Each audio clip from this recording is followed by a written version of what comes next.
Hey, if you look up Jem's Art Studio, they have this beautiful Ukrainian sunflower. It's absolutely worth checking out. All the profits are going to go to help Ukrainian charity, so please check it out. It'll be great. All the links will be below in the description and probably here in the picture. But yeah, go help them out. Ukrainians are going through hell right now.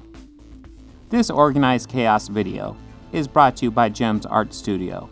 Jem's Art Studio is an online store that allows access to prints that you can use for most anything, obviously as just a picture, or as a wallpaper, or as a bookmark, or anything you can think of. You can find Jem's Art Studio at etsy.com/shop/Jem's Art Studio. This video is also brought to you by viewers like you. Thank you.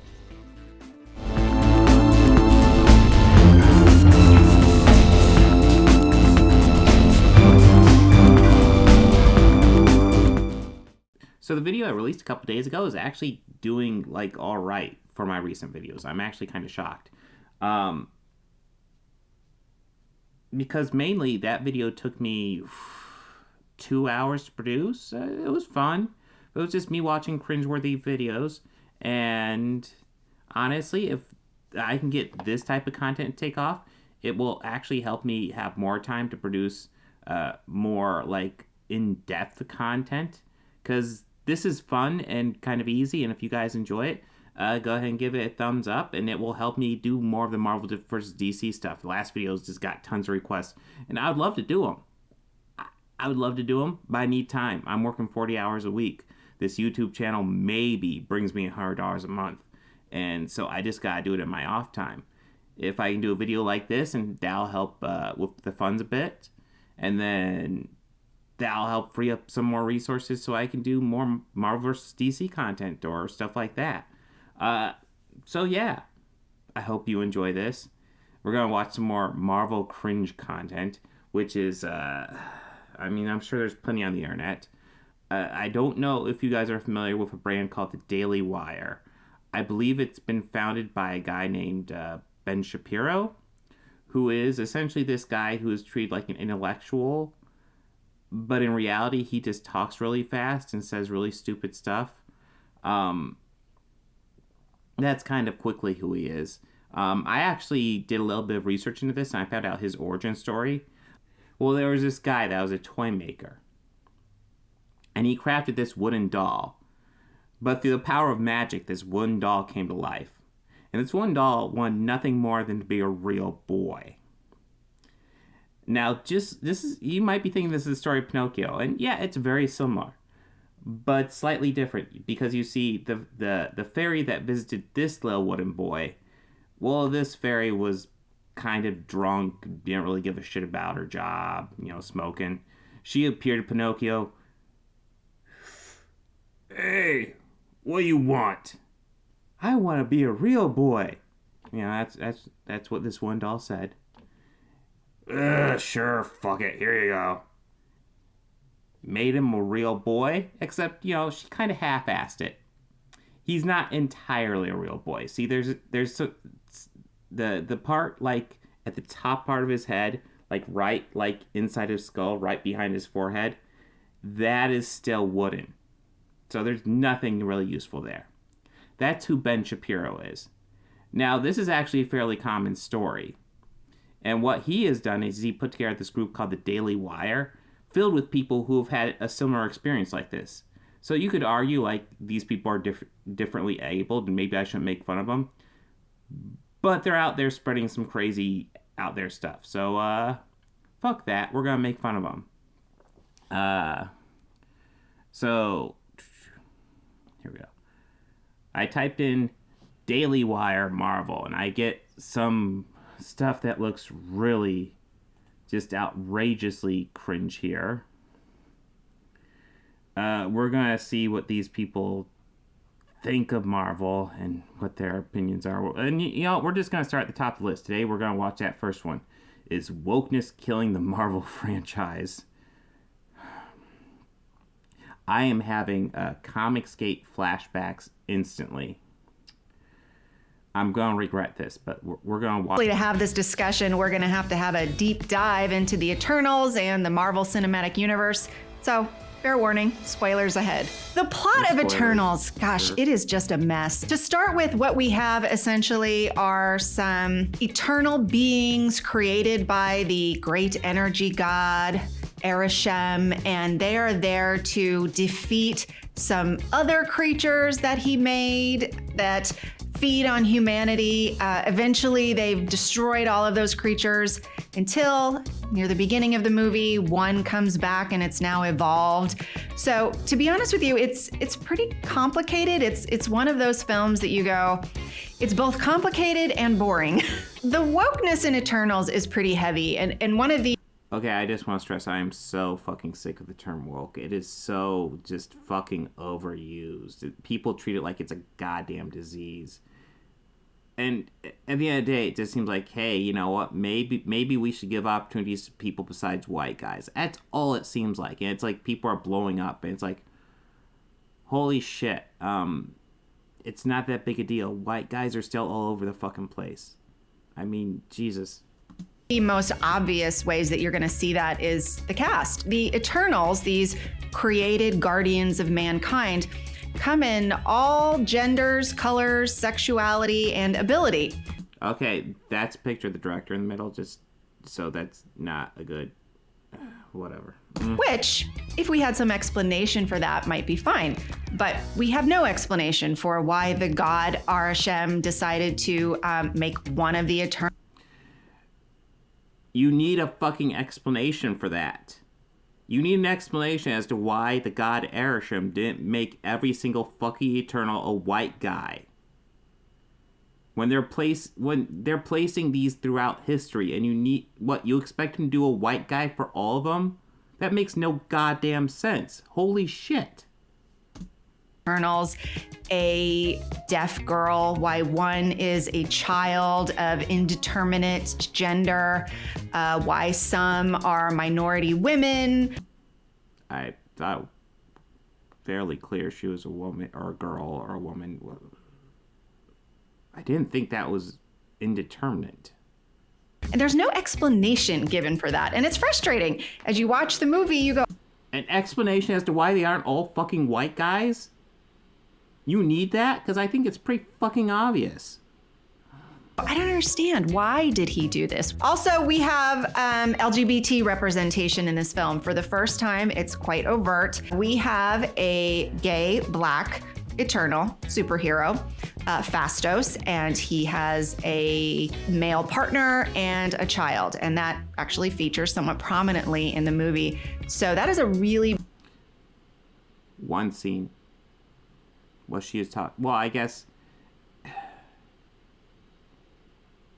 it's multiple scenes in a very tight area of the movie. It's not super prominent at all. Big turn from Marvel, particularly given how much this franchise appeals to families. I think there's no doubt that there are some families who are going to forego this film because of that. For this sort of rainbow coalition. Oh, yeah. This is actually the first Marvel movie with a heterosexual fucking sex scene. But you know what? Two guys kissing, we can't handle that. I mean, like, this isn't, like, shoved in your face. Heterosexuality is more shoved in your face during this movie than homosexuality. Not even fucking close. Just gonna throw that out there. Coalition that we have with the Eternals. I think it's important to note that they didn't start that way in the comic book. There was a lot of race swapping, gender swapping going on here with this cast. And again, there was really no explanation from Marvel, from the screenwriters, from head Kevin Feige about why they did this other than for the sake of representation. Kevin Feige... Is that bad? Do you need another reason? I mean, I don't get the issue.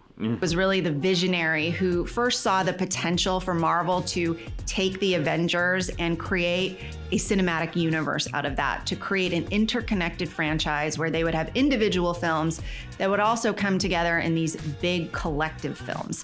Kevin Feige has been pretty explicit that he plans to take the Phase 4 of the Marvel Cinematic Universe pretty explicitly woke.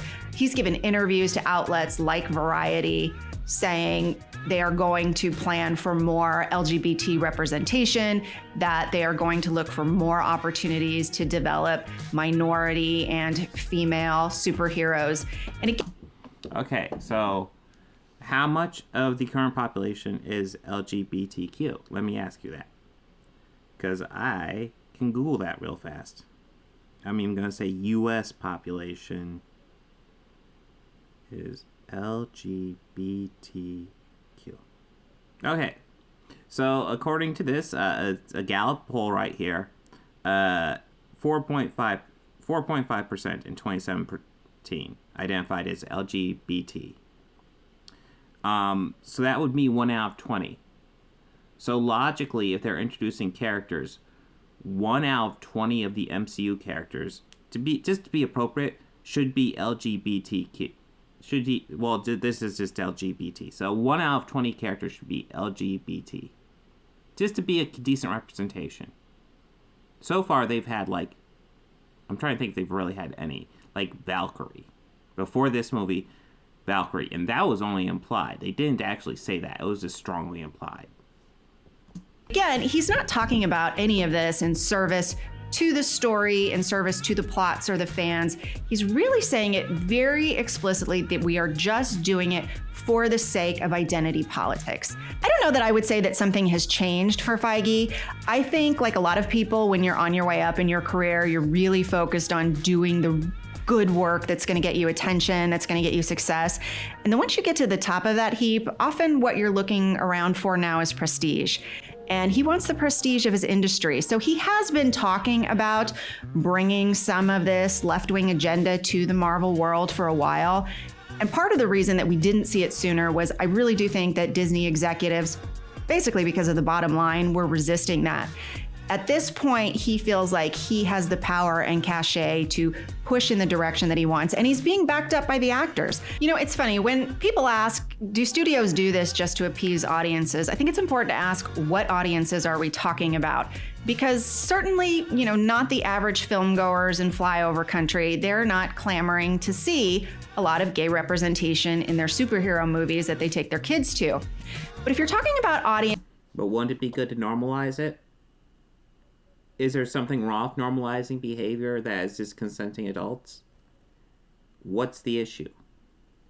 Audiences who work in the media and who heavily influence what these studio execs hear, what they read. Those are the people that I do think they're appealing to. And in a sense, that is an audience because those are the critics, right? These are the people that are giving you your Rotten Tomatoes score. And to be quite fair, I think that if Eternals had not had the gay character, had it not had so many minority characters, had it not had a disabled character, I don't even think it would have scored the very low, the lowest in the MCU, 48% Rotten Tomatoes score that it did score. Well, real quick, I want to say, I think that's too low. I thought Eternals was totally decent. But I guess I can get it. It's not perfect by any means. None of the issues with that movie had anything to do with LGBT representation. It was kind of a little clunky storytelling. But I mean, it's decent. And yeah, I don't... she says... She essentially asserts this point that the only reason it got those 47 points is because of the LGBT representation, which, evidence would be nice. She could go through the reviews and see what each review says, but I'm thinking she's not going to do the research. She's going to assert this, and then it's just going to be a fact, because, fuck research. Because it was really just that poor of a movie. Look, these guys aren't dumb. I think on some level they do realize that your average moviegoer, your average Marvel fan wasn't looking for this. They weren't clamoring for this. I don't think the average guy who started out in 2008 watching Iron Man, who buys the comic books, I don't think he was dying for gay representation. Gay representation. Yeah, we just looked it up. If it's going to be a fair... if it's going to be looking at the audience in general, 1 out of 20 of these heroes will be LGBT. Those are the numbers. And I don't see what the issue is. There's nothing wrong with normalizing that behavior that has nothing wrong with it. What is weird is acting like that's a weird thing. I don't see what the issue is. In the movies, what they're banking on is the idea that you're already a fan, you've already given us so much of your time and money, you're going to go ahead and stick with us, even though we're starting to put that sort of... Well, to a degree, yes. They're hoping that the old fans stay with them because they want to reach out to new fans, which is logical. Thing into our films, even though we're starting to push an agenda. What are you going to do? Stop going to Marvel movies? They're betting on the fact that people aren't going to stop going to Marvel movies. Marvel fans aren't opposed to diversity. I don't think anybody who loves comic books is opposed to diversity. I love diversity. Then why do you make this video? Why the fuck did you make this video? If you don't care, why are you making this video? What the fuck am I watching? For the right reasons. If it's organic to the story, I think a lot of people are excited about Shang-Chi because it was organic to that story. It was an Asian-based story. It made sense to emphasize that culture in that story. I think a lot of people were excited about... Well, wait, what? Why is it not natural in Eternals? Like, yeah, you had a gay, one of the Eternals was gay. It's not pivotal to the character, to the story that he's gay, just like it's not pivotal to the other characters in the story that they're straight. It's just a fact, and it's just treated like a fact. And it's not a big deal, and I don't get what the point is. I mean, what even is her fucking point? That they're going to have diversity now? I mean, Black Panther made over $1 billion. Captain Marvel made over $1 billion. Those are two movies not starring white guys. And Marvel has actually had this issue where so many of their movies for a long time starred white guys. Like DC's Holy Trinity was Batman, Superman, and Wonder Woman. And at least they have Wonder Woman in there because with the MCU, Marvel's Holy Trinity essentially became Captain America, Iron Man, and Thor. 3 white guys. And I love those characters. I do. But yeah, I mean, I'm a white guy too, so it's easier for me to empathize with all 3 of those characters. And it is easier for people to empathize with somebody when they look at them and say, hey, they're like me. And there's nothing wrong with that. In fact, that's a good thing. Black Panther for the same reason. You didn't see audiences go, oh, I don't want to see a black superhero. No, it made sense to the story. It was an important part of where he came from, where the plot developed from there. So I do think people don't mind in the slightest way.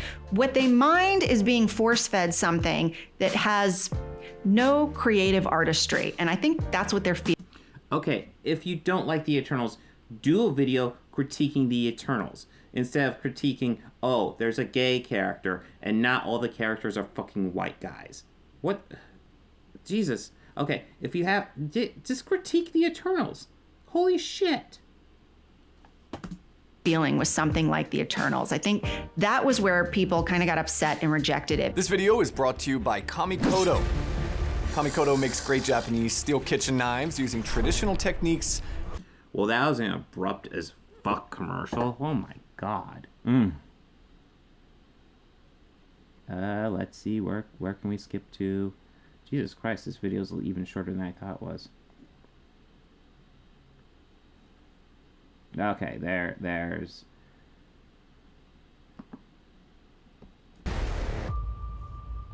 You know, it's funny. It really tells us how... You know, I just want to say, she's clearly just shooting in some room in her house. I mean, how lazy is that? How much these identity politics have come to dominate just every cultural conversation. Because in 1998, when Wesley Snipes came out in Blade, nobody was talking about, oh, hey, we have a black superhero. It just wasn't on our radar.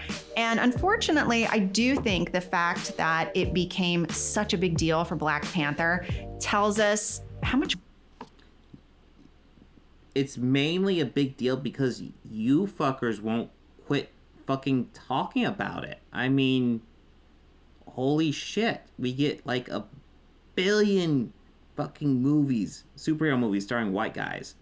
And now we start getting a couple that aren't starring white guys, and you're like, hey, why aren't these all fucking white? Why aren't all the Eternals fucking white guys? Oh. Ground we've lost in erasing these distinctions of black, white, identity groups. It becomes the main. Okay, if we actually want to erase that, we need more of it out there, not less. Thrust of the movie, and that's too bad because it actually takes away from the creativity and from the storytelling, and it just shows how much we've lost as a common culture. There's so little that we enjoy just for fun's sake now, right? Now you have to enjoy it because you're furthering some cause. No, you don't. Why? Why are you just asserting this? What evidence do you have that they're asking that you have to like it because of this fucking reason? The issue is you can either like it or dislike it. You can critique it however you want. The nationality, the fucking sexuality of the characters, they're just little tidbits. They have nothing to do with the story. They're just like factoids. If you dislike the movie, critique the fucking movie. Is that too much to ask? Or you're lending your voice to some movement. I don't know, can I just go see a movie? So the question of China and Marvel is a very fraught, complicated question right now. The last few Marvel movies have not released in China. There is no indication that Eternals is going to get a Chinese release. And maybe that's part of the reason that they went ahead and took the risk of leaning so far into the LGBTQ representation. No, there actually has been kind of an issue with China. Part of the reason the Ancient One was played by what's her name, Tilda Swinton, was because the original one was Tibetan, and they didn't want a Tibetan character. They're trying to get in China, so they didn't want a Tibetan character in there. Kevin Feige has actually gone on record and saying that was a decision he regretted. So I think if it's not going to release in the Chinese market, yeah, fuck it, do it. I think they should do it even if it releases in the Chinese market.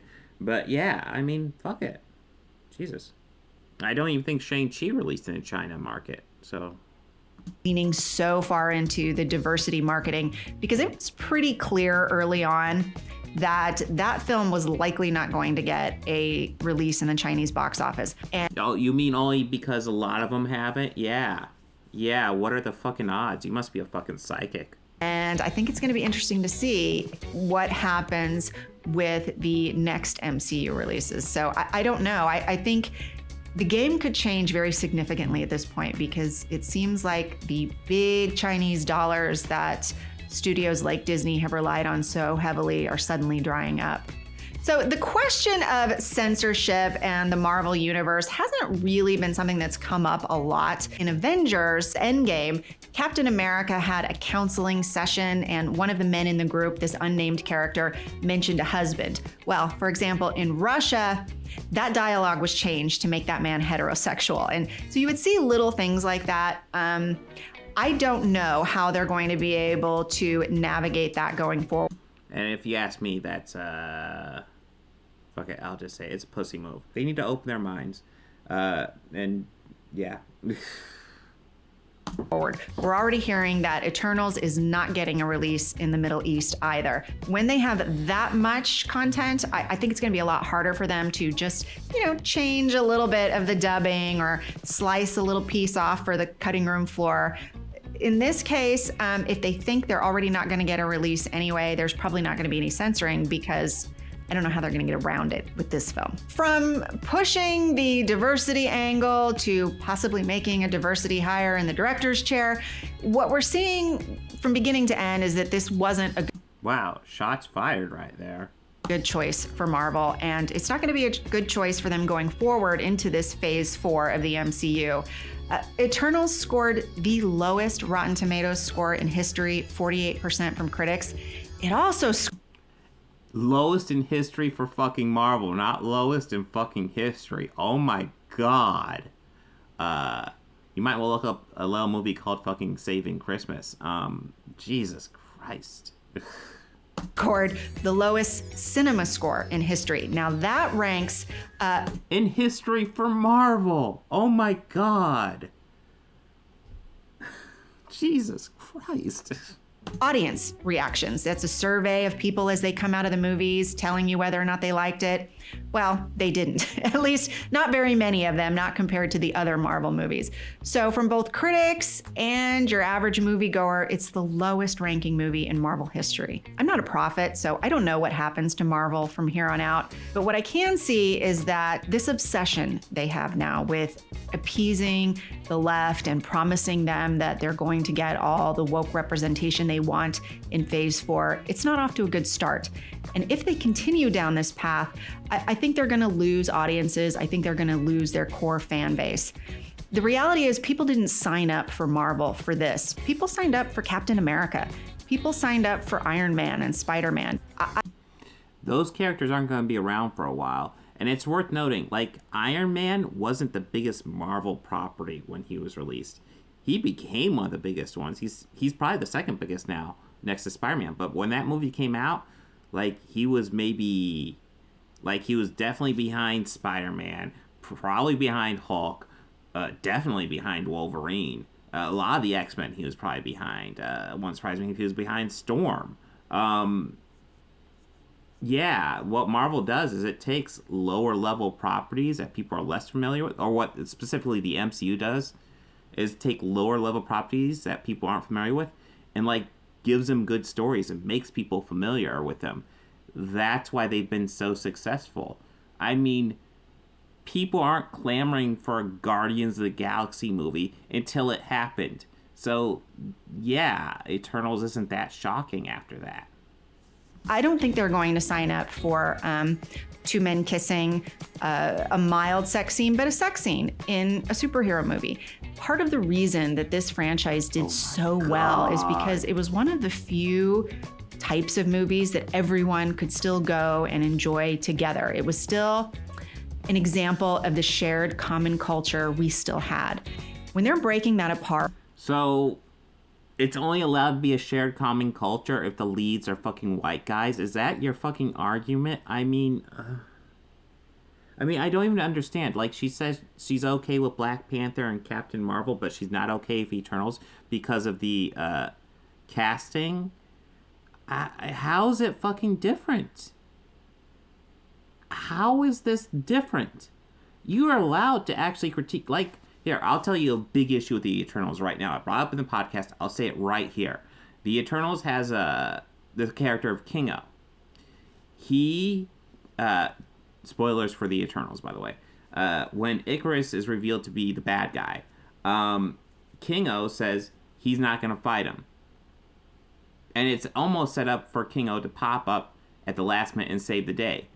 But he doesn't. He literally sits out the final fight. And it's really weird, and at the end they're just kind of cool with it, and it really feels like a coward move by his part. But the movie doesn't do anything with this. I don't know if they're planning to do something with a sequel, but in this movie, that is a weak part. That's something to criticize. I mean, what about, like, two men kissing for the briefest scene tells you distracts from this movie. It's two men kissing. It's two men that love each other. It's actually a very sweet scene. It's very quick. And I don't get the issue. There's plenty of heterosexual representation in this movie. And the briefest homosexual representation. And I mean, if you're going to throw shade at this movie, find actual, like, there are story issues here. I'd have to rewatch it to thoroughly go over it, but there are issues here. It's not perfect.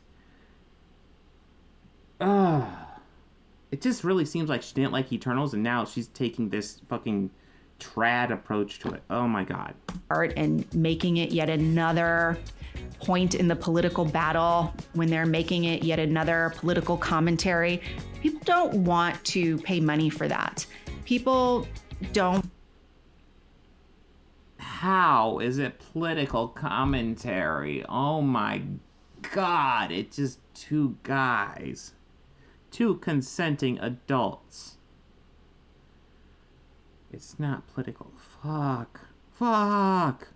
This movie even had a point to do a global warming point, but nullifies it. The deviants. The reason why the deviants are there in the future is because they were frozen and the ice started melting. And I thought it would be like a global warming point, but the reason they give is because the eternal in the earth is starting to wake, and that's heating up the earth. So they had a global warming point almost cooked in, but they don't even do that. I guess nothing will make you guys happy. Want to spend their time on that. So I think it's going to be a big mistake if they don't change course, if the wake-up call of Eternal's very bad scores and pretty mediocre box office doesn't shake some sense into them. I think this will be the end of the Marvel Universe as we knew it. Wow. Okay, that is it. Oh my God, that was bad. Holy shit. Who was that presenter? I don't know if I've ever seen her stuff.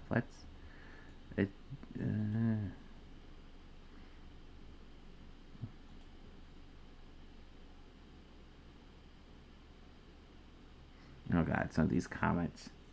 Is wokeness killing Marvel? The answer is no. Wokeness is killing everything. Ugh. Who was the presenter? Megan Basham. Who the fuck are you?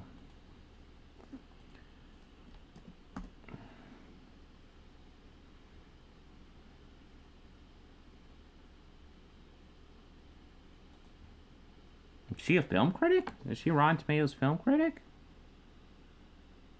She is. Yeah, twice my follower numbers. Hey.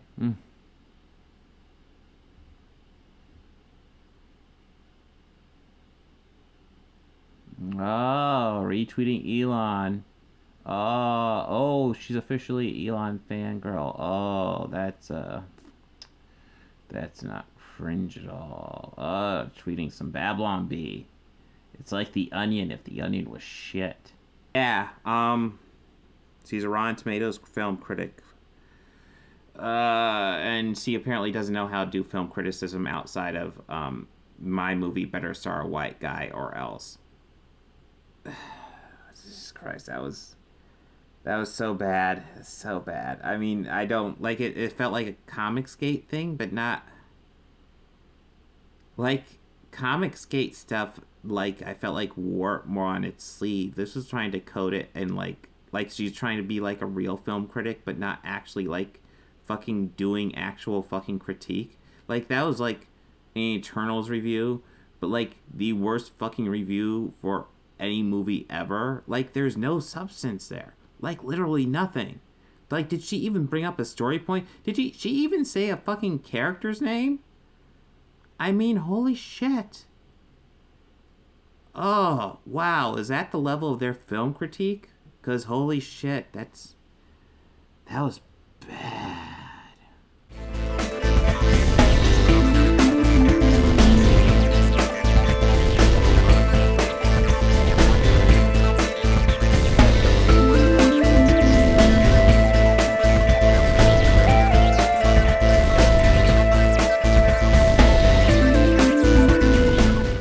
They think order and chaos are somehow opposites and try to control what won't be.